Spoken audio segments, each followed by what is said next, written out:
Hello everyone and welcome back to a brand new F1 24 tutorial. In today's tutorial I'm going to be teaching you how to master the tyre wear within the brand new tyre wear physics model for the F1 24 game.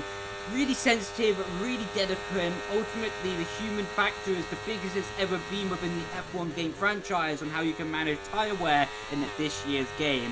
Seriously, a good tyre wear management can make the difference between even finishing the race or not in this year's game, as I've learned from my experience in my testing so far, that if you're over-exaggerating with your steering wheel inputs and putting too much sliding force through the front axle, you will get upwards of 3-4% more tyre wear per lap, and it will be disastrous, possibly leading to punctures, slow race pace, and ultimately not very good results. So with that being said, the reason I'm in time trial to start today's video is there's a driving style that goes around at the moment in time trial that is adding so much front steering lock, because quite simply, in time trial at the moment on the F1 24 game, there's effectively infinite amount of rotation because the front end of this year's game is so sticky, so pointy, and the tyre temperatures have been disabled within the F1 24 time trial mode like it has been for previous years as well.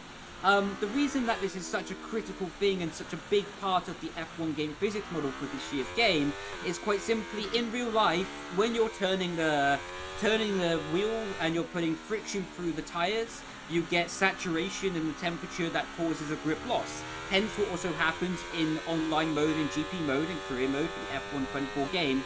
Any game mode where the tyre temperatures can increase, I call it tyre temperature saturation, that affects tyre wear as well as a natural result. And what that is basically when the temperature becomes saturated and will cause a loss of front grip or gradual grip change as well for the front axle of the car. Can also happen for the rear axle, but specifically I'm focusing on the front axle at the moment. So how that looks like is going through this right-hander. As you can see, when I go into replay mode or the flashback mode of the F1 24 game, you can see I do a relatively normal steering angle, something that would be very similar to F1 23, to be honest, and something that looks realistic, looks okay. You know, this kind of steering angle is something that you would expect to see from a Formula 1 car going around a corner, and is something that is normal, to be honest. Although, when I go into replay mode, and now this is the fastest way to drive the game, to be honest, so far, is to add so much steering lock to the car and really abuse that front axle to generate so much rotation and to deal with the snap oversteer on the exit. You can see we go into the corner, throw so much steering lock into the car, and we just deal with the rotation that happens after. And at the moment, this is the fastest way to drive time trial, and possibly to be driving qualifying as well, depending on the length and the tyre wear of the circuit. But definitely, this is the fastest way to be driving time trial at the moment. And this is causing a bit of a problem as you arrive to your online mode where your tyre wear is there, your races as well. So I'm now going to jump into a GP mode with tyre wear enabled on Catalonia, Spain as well, to show you a difference in the driving style and how you can help get the longevity out of your tyres and bring a better race pace to yourself as well. This will apply across qualifying, the rain, race, every situation, 5-lap races, 100% races, 2-lap races, qualifying lap. Like I say, this is going to help in every single situation on how you can get better tyre wear out of the car, and understanding the baseline physics model of the game to exploit it to your best advantage. So within the game, that the steering angle is a massive factor of what's going to be causing the for the tyres to wear. The same as friction. So tyre wear is going to be massively generated in this year's game, at least to my understanding, by the steering angle and the friction of the tyre being pulled across the surface of the road. So to give you a little description of how at least I understand tyre wear and tyres work in the real life and in the game as well, is if you look on a piece of concrete, if you look on a racing track, the track is not completely smooth. The track has little holes in it. And this is also the truth when you're driving on your road car, going to work, shops, or wherever you're going in your road car. If you look on the road, on the pavement, that it has little holes in the pavement. And this is all on the road or in however you're driving, but it has little holes, and the tyre will dig into those holes, and that is effectively what's generating the grip, and it's being pulled across those holes, and that's why you get tyre wear and tyre graining. Think of it a bit like when you're in school and you have a rubber and you rub off your writing from the piece of paper, you get shards of rubber, don't you? And effectively what's happening there is that the shards of rubber is the same thing what's happening with your tire wear in a racing car as well. So think of your tire wear in a racing car like you would be imagining putting your rubber over your piece of paper in school. You rub out, effectively generating friction and grip on your piece of paper, and then you get shards of rubber that are disposed to the edge of the piece of paper. That is exactly what is happening in the car, in the racing as well. That effectively, when you're cornering, like we're going to go on track right now and show you, although it's so micro detailed, it's very hard to see on a racing game, much easier to see in real life. What is happening is you get those little holes in the track, and then when we're turning the corner and turning the car, the rubber is digging into those little micro holes. You can see it a little bit within the graphics here, actually. If we go into nose camera, when we're driving, you can see that the track is not a perfectly smooth surface, and it's got little holes, and effectively the rubber from the tire is digging into those holes and being pulled and generating friction to get you around the corner. Although this is fantastic and this is great for generating grip, this is really negative for generating tire wear, to be honest, because when you're generating that friction and you're being pulled across the road surface, the tire wear is going to be screaming for help, and this is what's going to be causing a lot of pain for your tire as you go around the corner. So this little detail, this little nugget of knowledge is what helps real life drivers, especially people like Max, Lewis, any driver that you want to notably think about who can make tires last longer than seemingly other drivers. This is because they're generating less friction and the tire is being pulled across the road in a less aggressive manner and keeping the rubber on the surface of the tire, not discarded to the outside of the track like you see marbles being discarded left, right and centre during a Grand Prix weekend and a Grand Prix race especially. So this is where the difference is, and this is what you can use for your disposal. So we're going to go to turn 9 here in Spain, Catalonia, and the first time we're going to put massive steering lock into the car, generating so much friction. You can see that we're gaining already up to 13% tire wear through that corner just by adding so much friction and steering lock into the car. Now we're going to do the corner in the same exact way, but not put so much steering lock into the car, put less friction and less energy into the front left tire. We're able to take the corner flat out, but you can see we have 10% tire wear instead of 13%, and this is a huge difference. Imagine even 3% over a lap is huge, but 3% over one corner is a massive difference, and this is the real differences and the real key to this year's game on how you can maximize your tire wear ability to get longevity over a racing stint. Of course, this is such a dramatic example and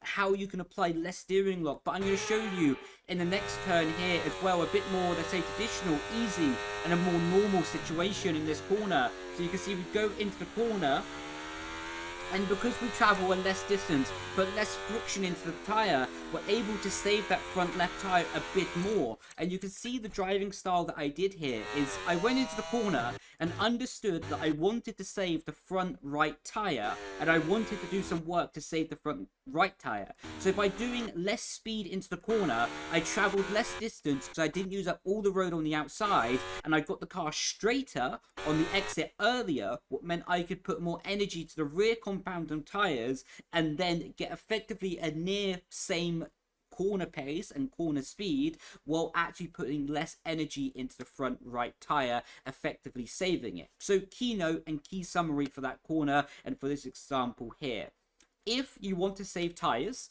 you want to be putting less steering lock into the car, because more steering lock unnecessarily will add friction, will add tire wear. You want to be traveling less distance with the tire, because quite simply, the less distance that you travel over the track, even if it's just by 10 centimeters, is less distance that tire has to be scrubbing and being pulled and generating friction over the surface of the racing track. And you want to choose your poison. And what I mean by choosing your poison is a saying that I use quite commonly, because in driving and in racing, everything has a compromise. Everything has a compromise.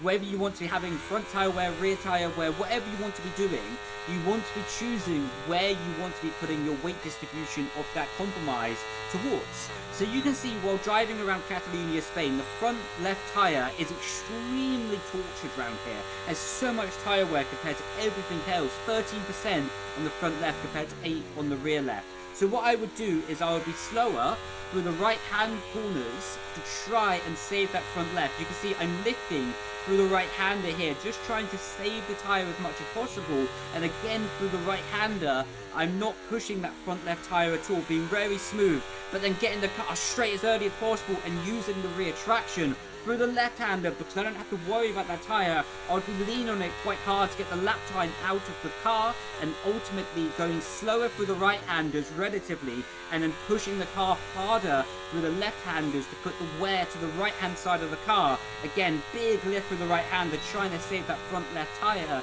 And that is a big example of what you can be doing to try and save a certain tyre and a certain corner of the car in its tyre wear example and dynamics. So keynotes, as I will be doing more videos about this, and if you have any other videos you would love me to cover on tutorials for this game, I would be honoured and I'd be privileged to try and make this video to try and help you.